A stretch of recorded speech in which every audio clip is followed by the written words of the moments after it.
Here are a few super simple steps to make sure your Windows PC is always up to date. First, search for the Settings app.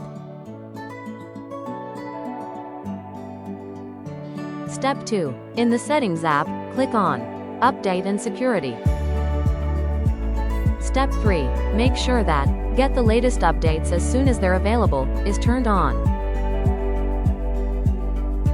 Step 4. Click on Advanced Options. Step 5. Turn on all advanced options.